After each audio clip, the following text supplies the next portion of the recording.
Hello everyone, glad to be back. Today is the 2nd of November, now it's 10 past 9 in the morning Moscow time. I'm Levan Gudadze and this is my first update for the day in which I will share all the main news that are making headlines in Russian media outlets and Russian language pages for this moment. There are quite a few very significant developments and news that I like to share with you. But before I start, let me remind you, if I may, that yesterday, dear friends, I made update from Moscow, walk and talk type of video, and as I understand, YouTube don't really likes this type of videos when they are made in Russia, in this case in Russian capital, and probably because of it, YouTube, I guess, didn't send to vast majority of members of our community any notifications about update, and that's why for this moment, yesterday's update has only like 2,600 views, which is twice less than video before that. I'll remind you that yesterday I had this video, walk and talk type of video, and then it's up to you if you will check that video out. It's full of quite interesting news and also, of course, views of different areas of Moscow. That's been said, let's talk about news now, and I will start with short summary of the situation on the battlefield. I will go sector by sector from southern ones up to northern ones, well, even though there are no extremely significant changes on any of the sectors of the front line, of course, local scale skirmishes, artillery duels, drone wars, and so on are continuing on daily basis. And when it comes to Kherson region, main hotspot last several days is this settlement Krinky. Where is that settlement, man? Somewhere here. Yes, that's it. This settlement, by the way, in between Novaya Kakhovka and Казачий Lager, and or Korsunka and Казачий Lager, and Ukrainian forces during the previous several weeks did manage to establish a foothold in this settlement, in this area, and it seems like Russian side is not really in hurry to push them back. Ukrainian positions are under constant fire from artillery, from ITGM crews, from aviation, but still they are managing to hold on to their positions, and on daily basis they are losing 50, 70, 80 soldiers just to maintain these small footholds, which don't really change anything on this sector of the front line. So Krinky is one of them. There were attempts of Ukrainian forces to establish similar bridgehead in Казачий Lager, and I guess in these small islands there are some presence of Ukrainian forces. And also, by the way, of course, Ukrainian forces are trying to maintain their positions on the left bank of the Dnieper River in Oleshki area. And as I said, even though in strategic terms these small footholds don't really change anything, for whatever reason, Kyiv regime is sending more and more reinforcements in this in direction of this footholds, and on daily basis dozens and dozens of Ukrainian soldiers are losing their lives in that direction. Overall, mainly in Kherson direction, it's artillery duels between the sides, local scale skirmishes, and Russian aviation, Russian frontline aviation is still quite active, by the way, and bombing concentrations of Ukrainian forces on daily basis. When it comes to Zaporozhye and South Donetsk sectors of the front line, also not that many changes. Mainly it's artillery duels between the sides. We had some reports that during the previous 24 to 48 hours, Ukrainian forces yet again did try to conduct some local scale offensives in Orekhov bridgehead area, but they were defeated and they lost almost all their military equipment during that offensive operations. Armored personnel carriers, tanks, and so on. And this area, by the way, Orekhov bridgehead, is more and more looks like huge graveyard for Ukrainian military personnel and military equipment. Still, despite failures of all the Ukrainian attempts to achieve anything on this sector of the front line, Kyiv regime continuously sends more and more reinforcements in this direction, and Russian side is just taking out one unit after another, and usually from long range, usually not even in a close range combat, but by artillery. So it's a pure suicidal operation what Ukrainian forces are doing in Orekhov bridgehead, and I guess this will continue until Russian side will conduct large-scale or more or less significant scale offensives in Orekhov bridgehead, and will encircle entire grouping of forces of Ukrainian army there and force them to surrender.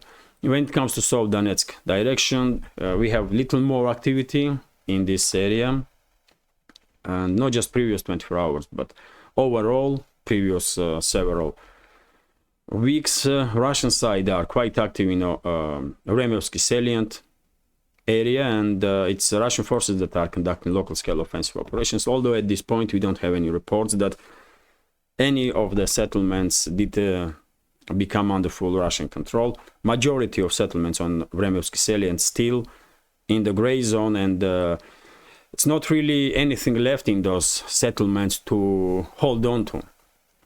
Those villages are basically leveled to the ground as a result of previous fierce fighting between the sides in that area. When it comes to Donetsk direction, of course, main hotspot is the southern flank of Donetsk direction from Marinka to Avdiivka. Yet again, Russian side holds initiative and conducting local scale offensive operations on daily basis, but as I said quite a few times before, I don't see any reason why Russian general staff will accelerate offensives in Avdiivka direction, because this city is already in operational encirclement, and in several weeks time Ukrainian forces will begin to experience significant shortages of manpower and supplies of weapons or munition or just anything. And after that I believe Russian forces will start little by little increasing their pressure on Avdiivka garrison, and I'm quite sure before end of this year Avdiivka will be under full Russian control. But before then, before Russian side begins its offensive on Avdiivka itself, this town will play a role of second Bakhmut for Ukrainian armed forces, and I did share on Telegram many videos and many other channels also, by the way, of destruction of Ukrainian forces in this direction. They are holding to their positions at this point as a result of heavy casualties. They just didn't count how many people they are losing. And I'm quite sure in a week or 2 weeks time, all Ukrainian forces in Avdiivka area will conduct their activities on foot, because they will have no military equipment left. They will have no armored personnel carriers left, tanks left, and so on, because Russia almost entirely destroyed it already. Vast majority of military equipment that these brigades had in Avdiivka direction are already destroyed. When it comes to northern flank of Donetsk direction, Bakhmut and surrounding areas, yet again initiative is totally in Russian hands. Ukrainian forces are trying to continue this local scale offensive in the areas between Kurdyumovka and Klishchevka, by the way, and they are even sending their forces in suicidal operations over this railway line to the east, and only during this absolutely irrelevant from strategical point of view operations, Ukrainian side lost at least several battalions, by the way, by killed and wounded, without achieving really anything whatsoever. Initiative is in Russian side, and as I said, there is no need for Russian armed forces to rush any offensive operations. I believe pressure on Ukrainian forces will increase gradually as time goes by, and sometime in the winter, during the winter, Russian forces will begin large-scale offensive, decisive offensive operations, and probably this offensive will take place not just in Donetsk and northern sectors of the front line, but quite possibly on the southern sectors of the front line.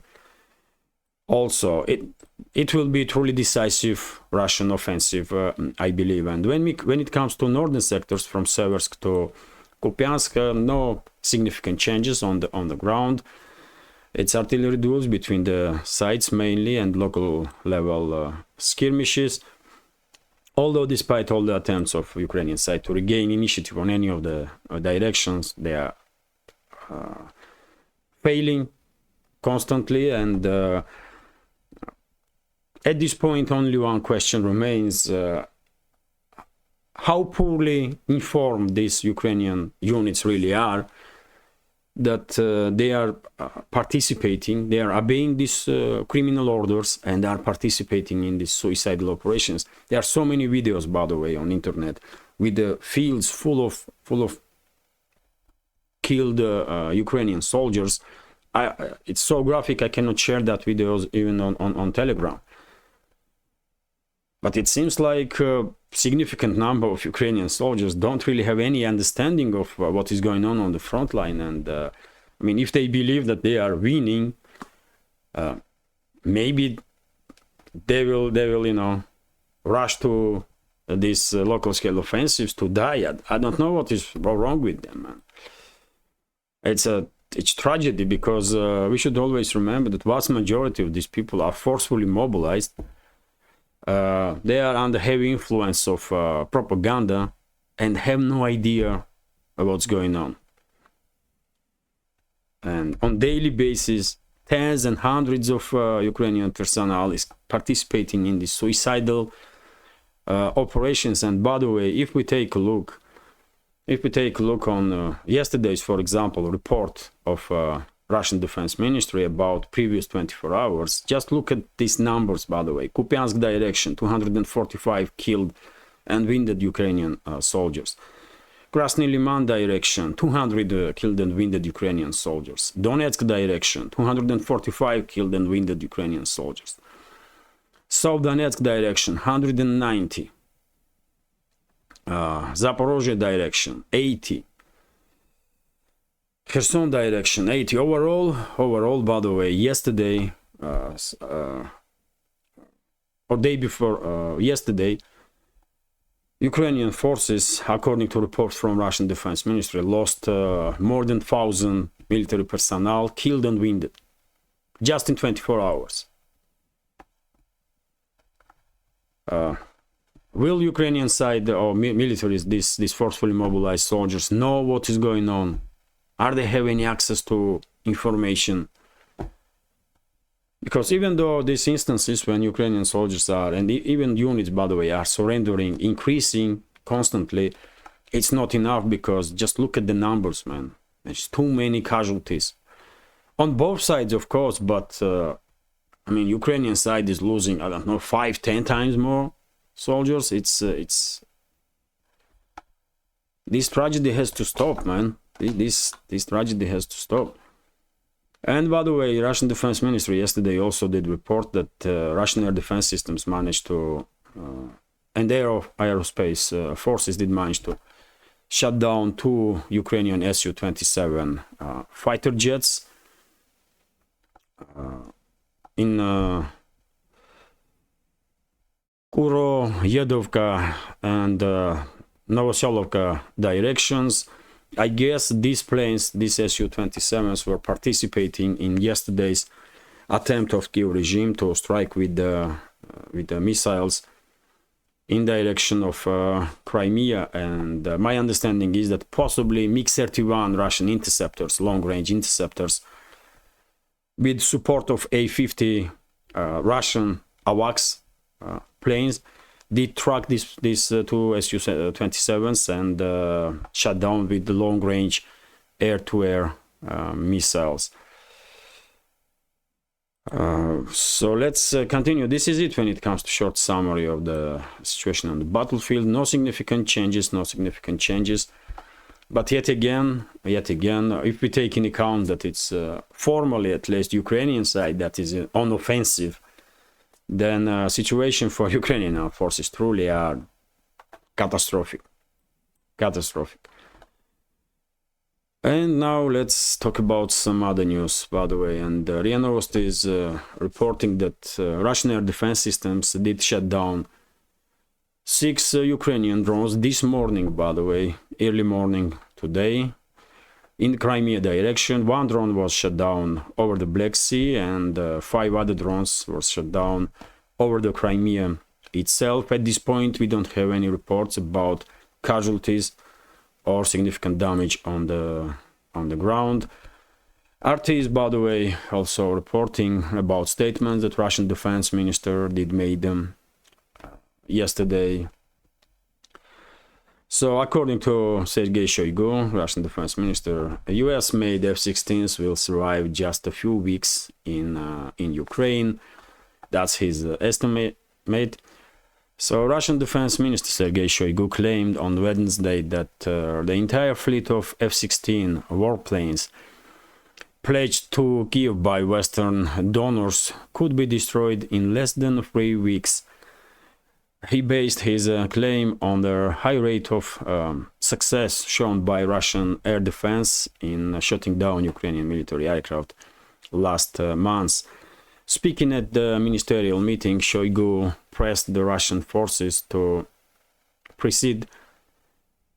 praised Russian forces for conducting over 1,400 successful intercepts in October. And he said that figure includes 37 Ukrainian planes, different type of planes, Su-27, MiG-29 fighter jets, also Su-24 frontline bomber, and Su-25 attack planes. So he said that figure includes 37 Ukrainian planes, almost twice the number of F-16s that foreign nations intended to give to Kiev. If our air defense force works this way, then F-16 fleet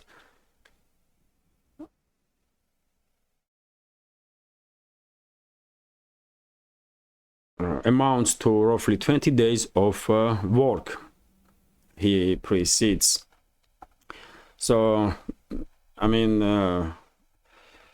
well, statistics are important, of course. But I will definitely don't underestimate F-16s as very capable fighter bombers.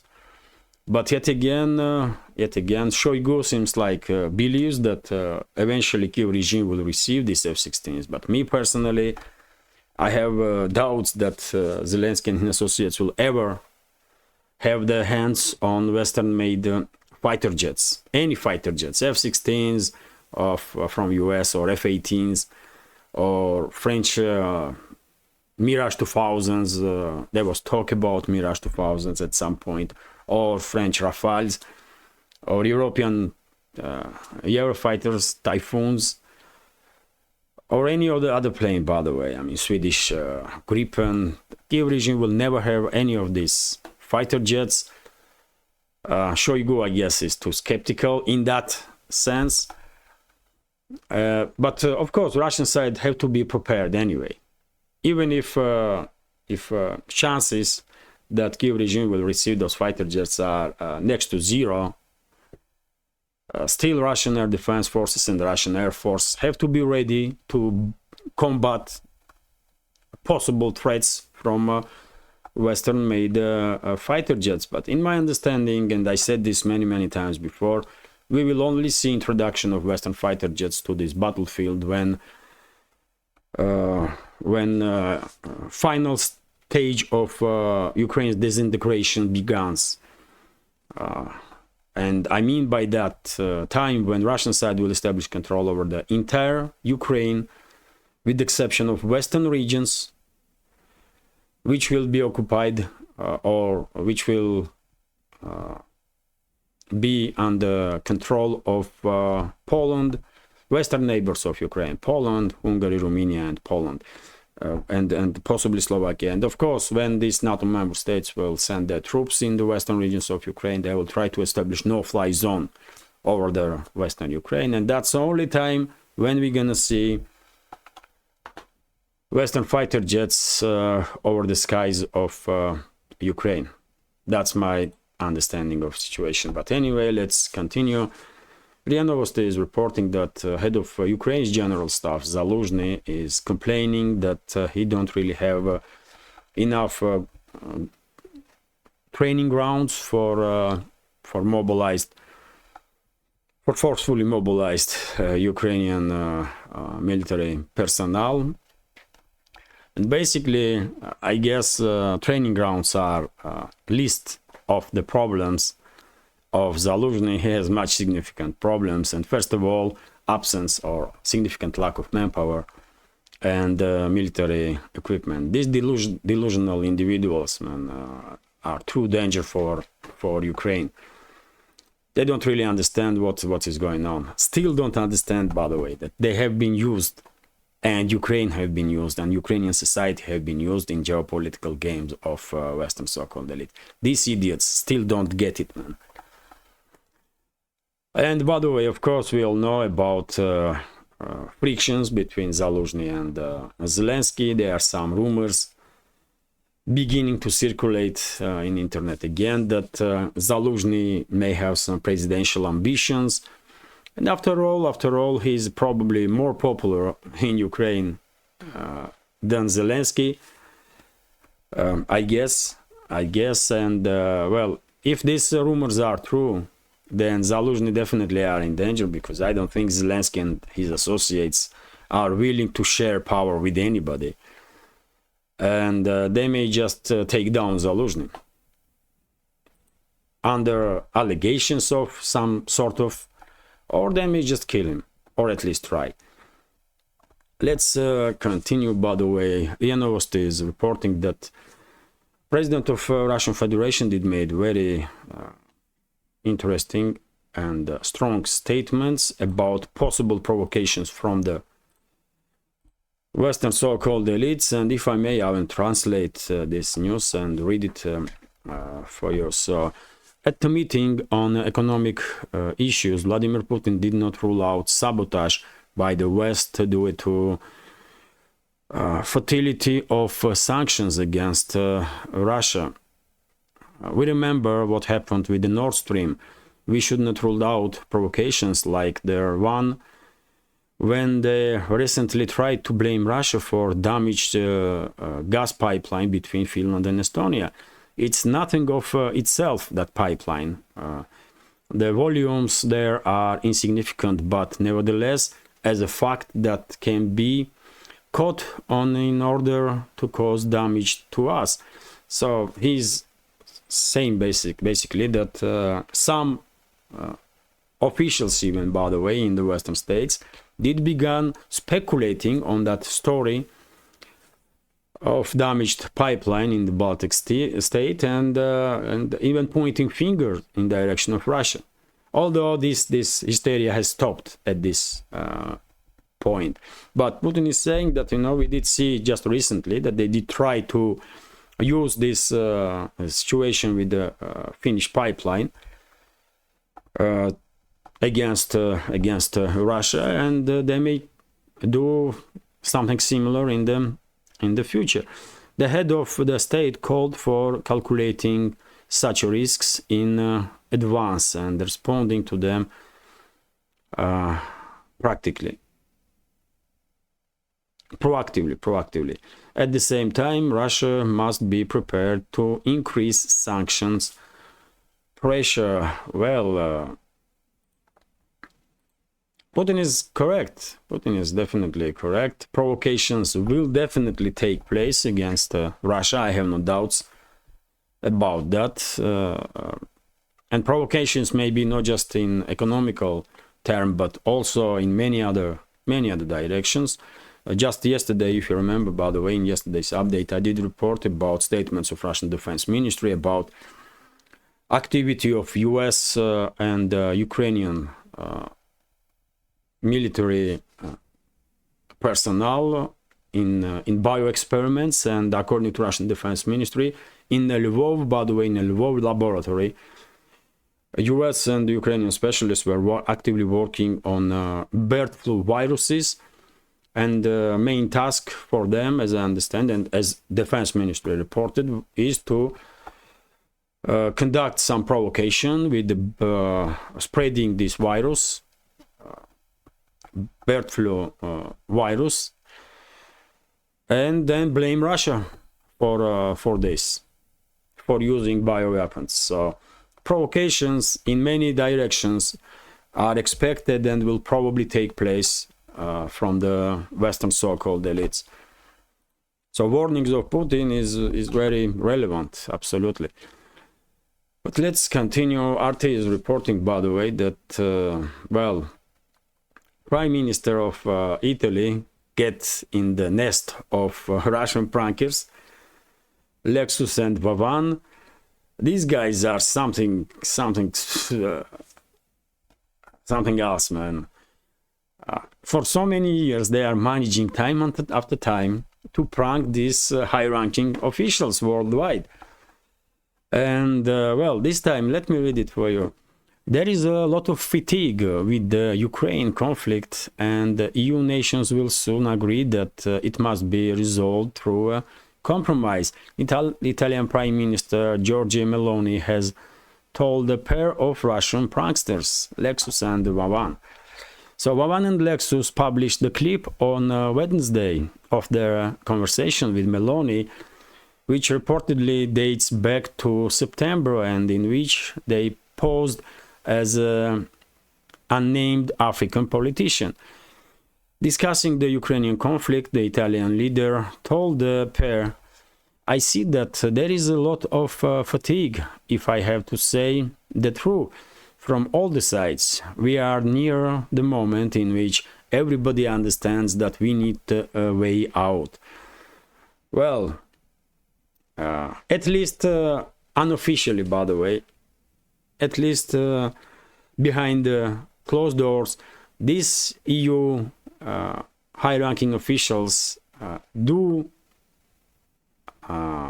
talk and do share opinion that basically they lost this confrontation with Russia.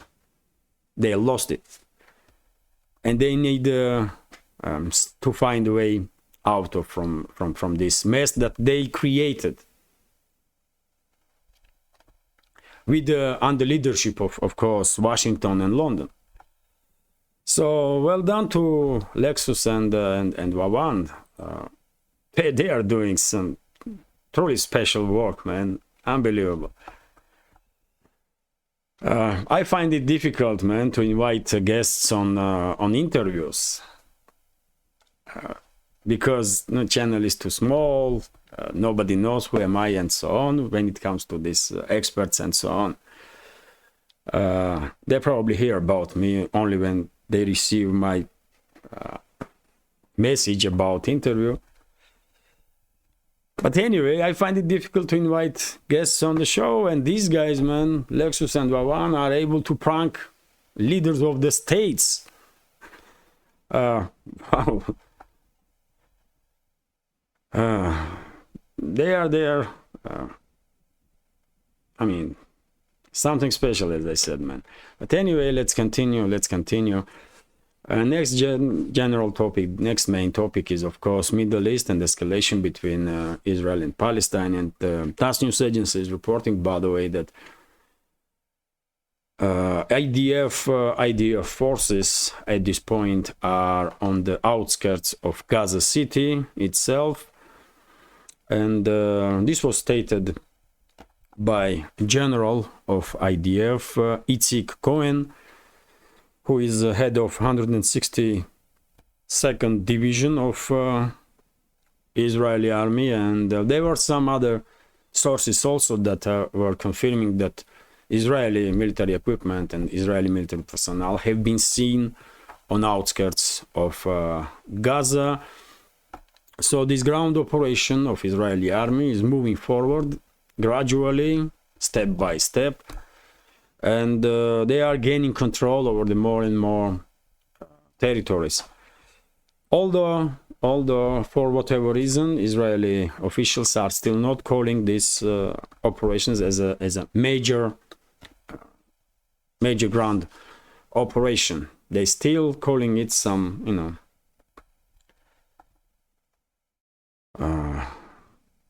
almost like reckoning force operation, but already at least 20 to 30,000 Israeli military personnel is in the Gaza Strip, so it's quite a large-scale operation for sure. RIA Novosti is reporting, by the way, that UNICEF, which is a branch of UN organization for rights of kids, and this is only job of this organization to protect kids, children worldwide.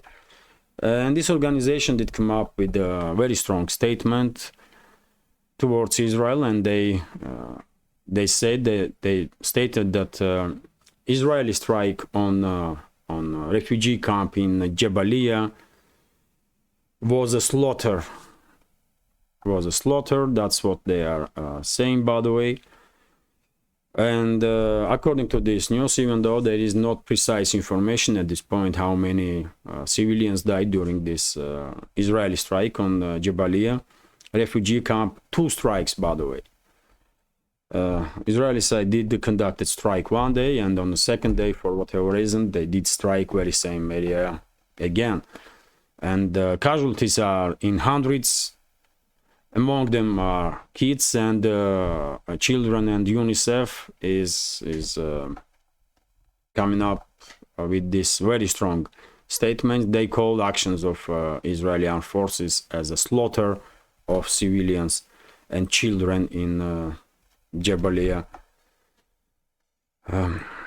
Well, unfortunately, Israeli government, Netanyahu's government, don't care at all what anybody says in this world about them or their actions. Also, RT is reporting, by the way, that White House rules out sending of troops to Gaza. Previously, we had several reports that US military personnel is participating in Israeli operations. There were some reports from Palestinian side, for example, that up to 5,000, by the way, US military personnel is in Gaza. According to those reports, I dismiss those claims straight away, because I just did not see, first of all, any evidence of it, and I don't see also reasoning behind such a move of US at this point. Nothing can be ruled out when we are talking about future developments, but at this point, I definitely don't believe that any thousands of Ukrainian soldiers are operating in the Gaza Strip. Although, in my understanding, special forces of United States Army or Navy, possibly CIA, also are probably conducting some operations to free hostages. And very same can be said about some other NATO member states. I remind you that just a few days ago there was reports that Germany, for example, sent about, or were planning to send about 1,000 military personnel in Cyprus and in Jordan. And main task, officially at least, for those German soldiers was to evacuate civilians. But anyway, let me read several sentences from this news. American soldiers will not be deployed in the Gaza during or after the current conflict with Israel. The White House has said, dismissing reports suggesting that US troops could be sent on as a peacekeeping force. During Wednesday's press briefing, White House National Security Council spokesman John Kirby was asked whether US forces would be used to stabilize the situation in the Gaza. There is no plans on or intention to put US military troops on the grounds in Gaza now or in the future, he said. but we are talking to our partners about what post-conflict Gaza should look like. And dear friends, here I remind you about this yet again kind of rumors that are circulating even in media field, that Washington and some other major capitals, especially Western ones, are considering to send some peacekeeper force in the Gaza Strip after Israel will end its military operation. No exact data on this matter, at least for now, but I would not be surprised if they truly are considering this, because I guess especially Washington and London are not happy about some statements that they see in Europe, in EU member states, and in general EU member states cautious approach to this conflict. I'm not talking about bureaucracy of EU, by the way, but when it comes to EU member states, many of them did come out with statements and call Israel for to act according to rules of engagement, and many of them are not happy with this collective punishment, a principle that is used by Israeli forces during their operations. And maybe Washington and London did come up with such a plan to influence this attitude in the Europe, when they are kind of, you know, at least trying to have a balanced position, and they are saying that, you know what, you cannot indiscriminately shell Gaza Strip or Palestinian territories because they are civilians there. Maybe Washington and London wants now to introduce to Gaza Strip some forces from Europe, and this Israeli occupation turn into European occupation. And anger of locals, in that case, of course, will be directed to those occupying forces, European troops. And as a result, this contingent of European forces will begin to take losses, and this definitely may have some influence over the thought process of you know, these ruling elites in the European states, and even on public. So maybe that's what Washington and London wants to do. They won't change Israeli occupation on European occupation, so that the European states will have losses, and that way Washington and London will have a easier way to influence attitude or thought process in ruling class of European states, and the public also, by the way. That's a possibility, because that's what I think straight away when I hear about this possibility that some peacekeepers would be sent or may be sent to Gaza Strip. Instead of talking about, I don't know, two-state solutions or some other ideas that can work, Washington and London are creating yet another trap to keep this conflict ongoing as long as possible, man. Anyway, let's continue. TASS news agency is reporting that Politico, by the way, did come up with an article according to which Biden believes that days of Netanyahu in politics are numbered. Well, days of Netanyahu in politics supposed to be numbered long time ago, and Netanyahu at this point supposed to be in jail by all means, but he has some very powerful backing, by the way, in the ruling class of the West, and that's why he is not just not in the jail, but he is still prime minister of Israel. So Biden may have some thoughts about Netanyahu, but I believe Netanyahu will be prime minister while Biden will leave White House.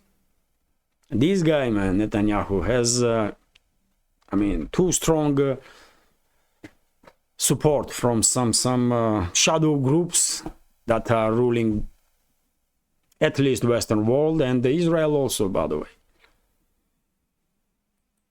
and maybe even world, because by all accounts, by the way, this guy is supposed to be in jail. He committed so many crimes that even Israelis are shocked.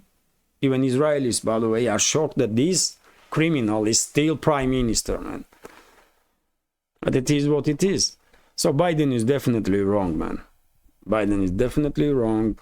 It's more likely that he will lose his, he will leave politics and the White House than Netanyahu, at least in foreseeable future. But anyway, let's continue. TASS news agency is reporting that head of Catholic Church did comment on situation in Israel and Palestine, and he made statement in support of this two-state solution. But yet again, initially there was high hopes on these two-state solutions, but at this point, it seems like not US, not UK, not Netanyahu's government are not even willing to talk about two-state solutions. They just don't care. And you know my take on this crisis on this escalation between Israel and Palestine. I believe Netanyahu's government will try to force all Palestinians out of sector Gaza. They will try to implement Karabakh scenario there, and they are working on this direction. Everything is happening. Everything that's happening definitely indicates that that's exactly what Netanyahu's government wants. They want to force out all Palestinians from Gaza Strip and then reintegrate that territory to Israel. And that's why, by the way, and very same may happen to West Bank, if West Bank government will enter this conflict in full force.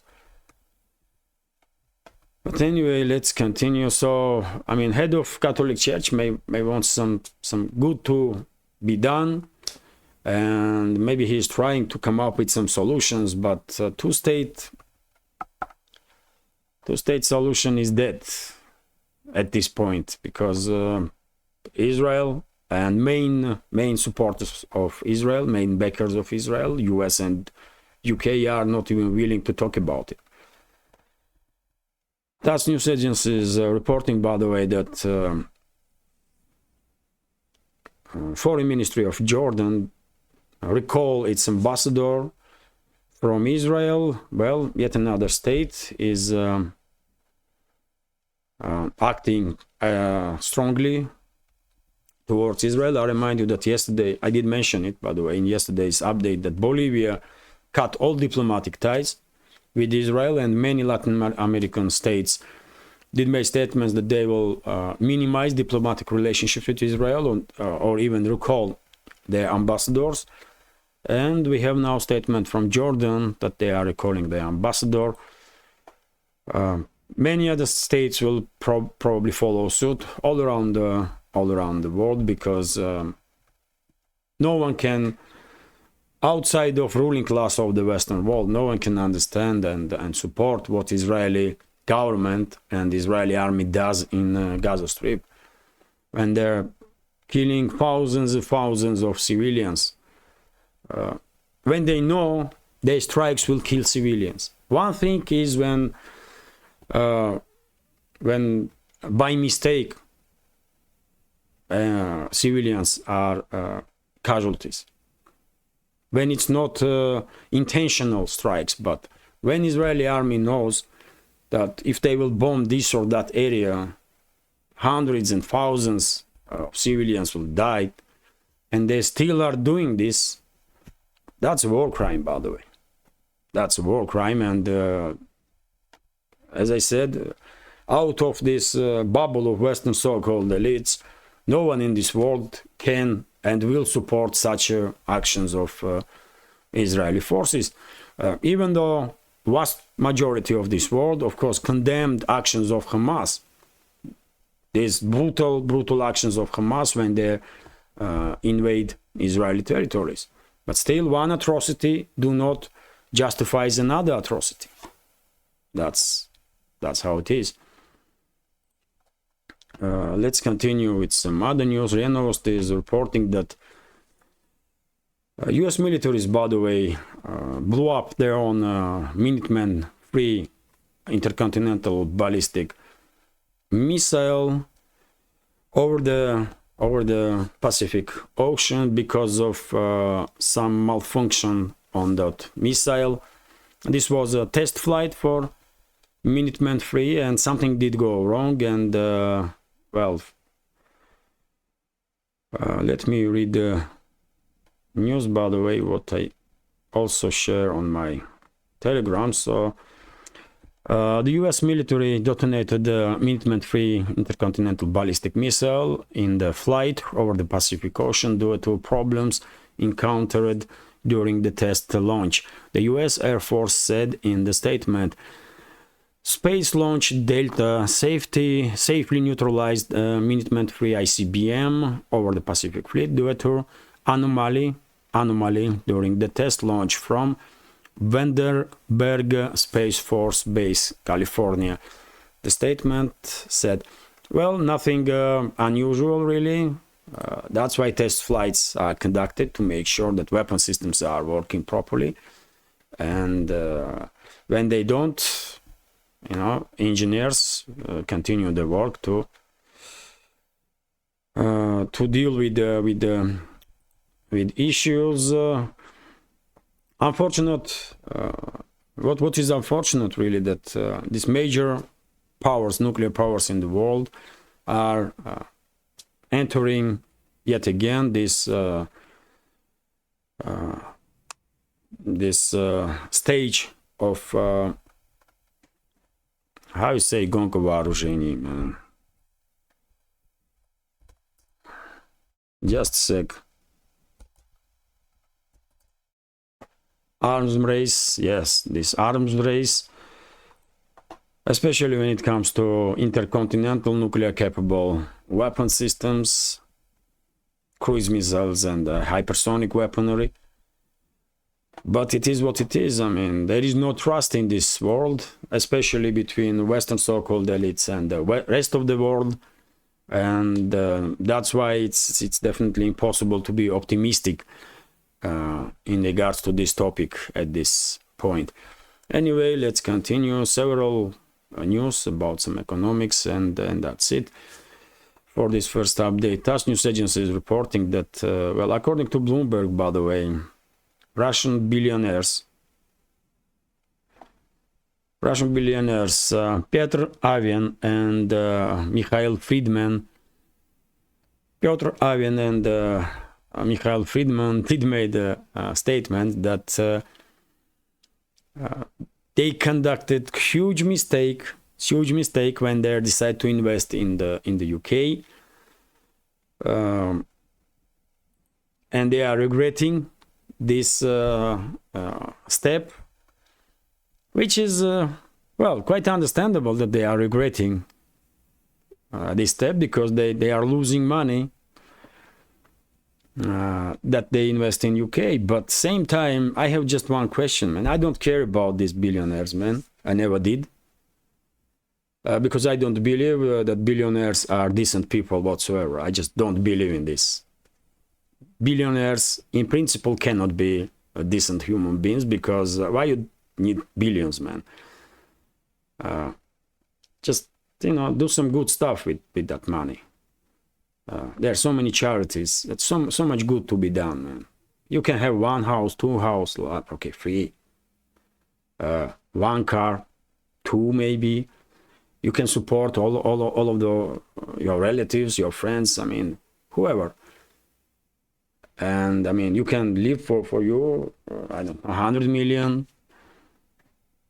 and just use that money to do some good in this world. But no, these cringe individuals, man, they want more money, man. They are like pigs. They cannot. They have to eat constantly. They don't feel that it's enough, man. You have enough. Nah, this is fucking pigs, man. I hate billionaires, man, truly, especially being from former Soviet Union, because I know how these billionaires become.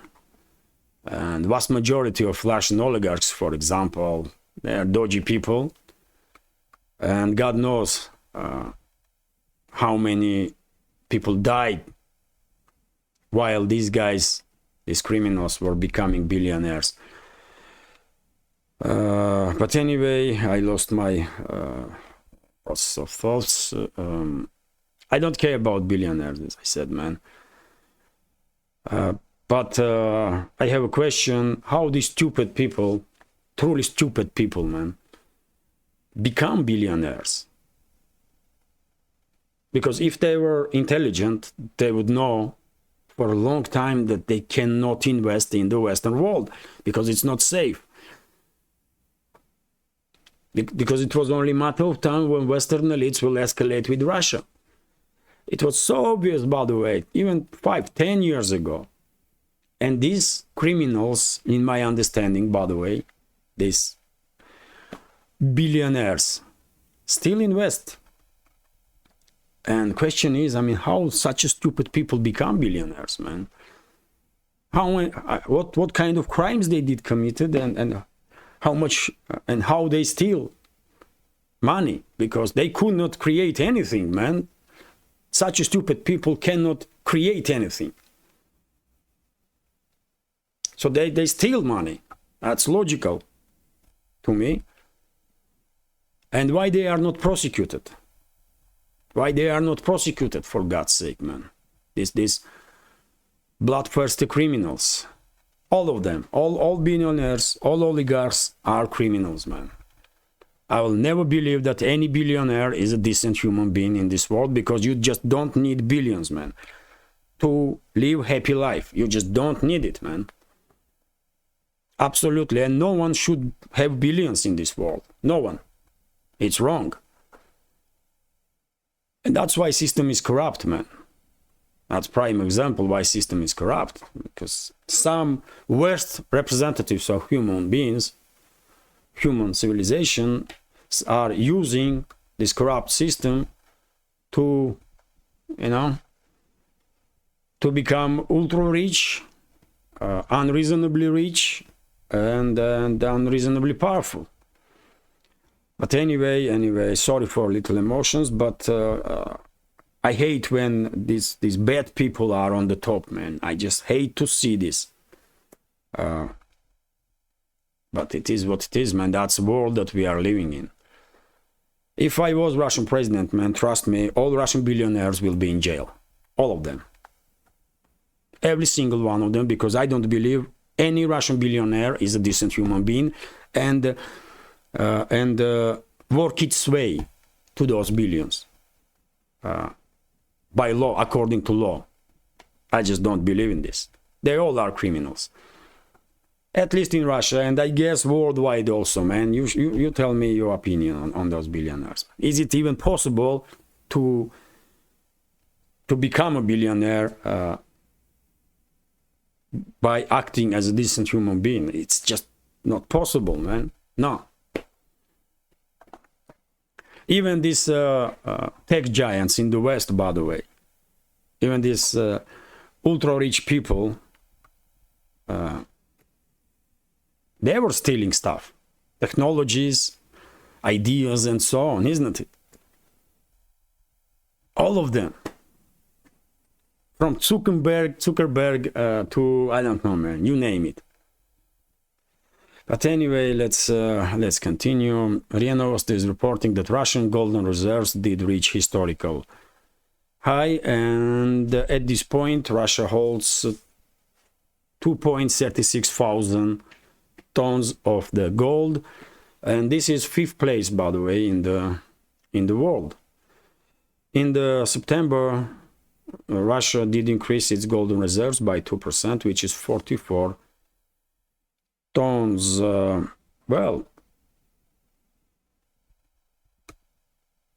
quite impressive, but record holder when it comes to gold reserves are US, by the way. US has 8.1 thousand tons of gold. Second place is on Germany with 3.35 thousand tons. Third is Italy with 2.45 thousand tons, and fourth place is for France, goes to France with also 2.4 thousand tons of gold. And Russia is on fifth place with 2.36 thousand tons. I guess in next several months Russia will become third, and Russia will have more gold than Italy and France in the reserves. China, by the way, surprisingly has only 2.2 thousand tons. I mean, why? They can afford to buy as much gold as they want to. But anyway, let's continue. And this is going to be last news for today's update. RT is reporting that Russian wide-body jet makes its first flight. The Russian-made wide-body long-range aircraft Il-96-400M has successfully performed its maiden flight. The press service of the United Aircraft Corporation reported on Wednesday the aircraft, a modern version of the Il-96-300, made by the country's well-established Ilyushin aircraft manufacturer, features a fuselage extended by 9.35 meters, more powerful PS-90A1 engines, and can accommodate up to 370 passengers. Well, I remind you, dear friends, that in '96 this project was initiated in Soviet Union, and these planes were built in Soviet Union in the last years of Soviet Union in Il-96s. And of course, Russia is maintaining technology and adding some know-how.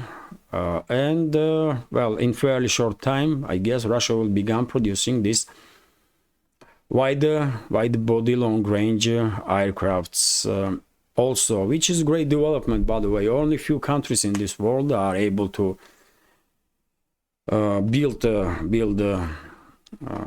civilian aircrafts autonomously, and well, Russia is one of them. Although to establish itself on the market, of course, it will take time. It will take time, because after Soviet Union collapsed, Russia did undergo under heavy pressure, by the way, and many companies, including Ilyushin, by the way, was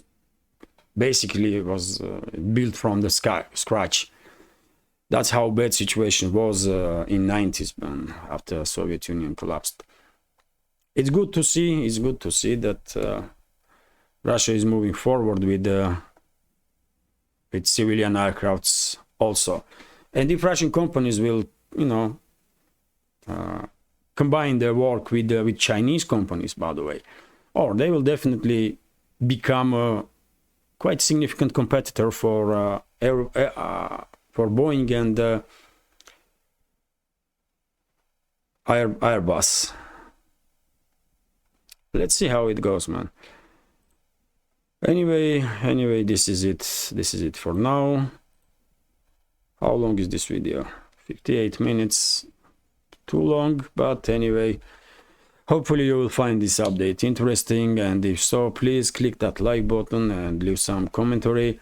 This is the only chance, I guess, to somehow influence YouTube's algorithm, more likes and comments, and to reach wide audience. And for the very same reason, if you can, please share links to my videos or my channel with your friends on any of the platforms that you are active on. And if you think this project with these several channels on YouTube, Rumble or Telegram are informative, has some potential, and deserves to exist in this field of news and political commentary, please consider to support my work with small donations through PayPal, Buy Me a Coffee, or by subscribing to my Patreon page, in which I do upload some extra content on regular basis. This is it for now. Have a great day and take care.